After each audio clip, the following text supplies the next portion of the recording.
In his best-selling new book, Woke Racism: How a New Religion Has Betrayed Black America, New York Times columnist and Columbia University linguist John McWhorter argues that the ideas of Robin DiAngelo, Ibram X. Kendi, and the 1619 Project undermine blacks by sharpening racial divides and distracting from actual obstacles to real progress. Reason spoke with the 56-year-old McWhorter about what whites get out of cooperating with an ideological agenda that casts them as devils, what blacks gain by performing victimhood, and what needs to change so that all Americans can get on with creating a more perfect union.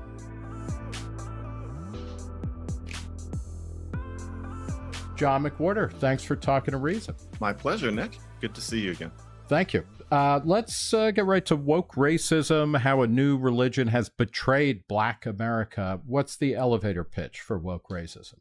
Well, the elevator pitch is that there is a group of people who are committed to what they call social justice, and they are certain enough of their moral purity that they are willing to hurt other people if they don't agree with their principles.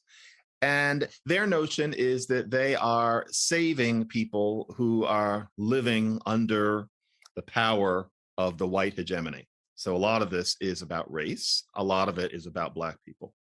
The problem with it is not only are these people mean, not only are these people unpleasant to deal with, but in the name of social justice for Black people, they often either don't care about Black people for real, or they're hurting Black people.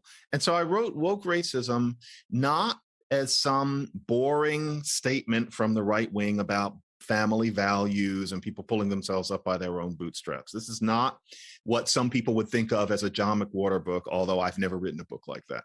This is a book saying there are Black people who need help, and the people who are calling themselves Black people's saviors now don't understand this, but they're hurting Black people because what they're caught up in is more about virtue signaling to one another than helping people who actually need help.